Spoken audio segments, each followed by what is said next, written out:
Barkong Kihong Tae 58, may pinagmulan sa China. Pinaghihinalaang pinutol ang cable, Taiping 3, Kapitan Natsino, apelyidong Wang, nahatulan ng 3 taon sa second trial, pulis sa Weihai, China. Sinabi na Taiwanese crew na sina Jian at Chen, gumamit ng barkong Kihong Tae 58 sa smuggling, alinsunod sa batas ng batas, hinabol ang dalawa.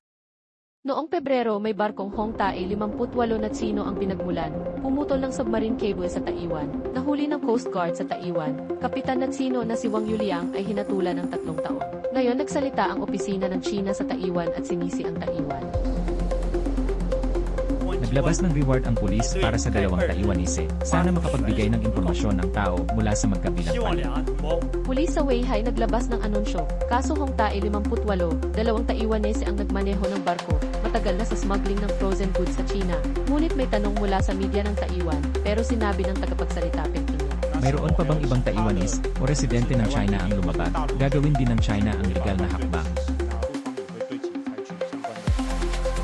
Sige, ulitin ko ang natanggap na info.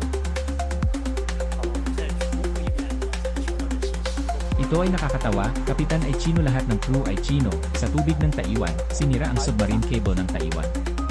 Kasinungalingan, hindi lang pagbabalik-sisi, malapit nang matapos ang kasunduan China at Japan sa panda.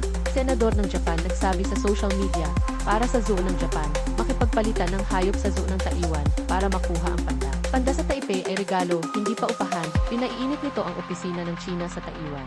Sobrang malupit ang Japanese politician, tinitingnan ang panda bilang alay, mapapagalitan ng tao sa magkabilang panig. Kung basta sisihin, para sa akin ipinapakita nito ang kabangisan ng China.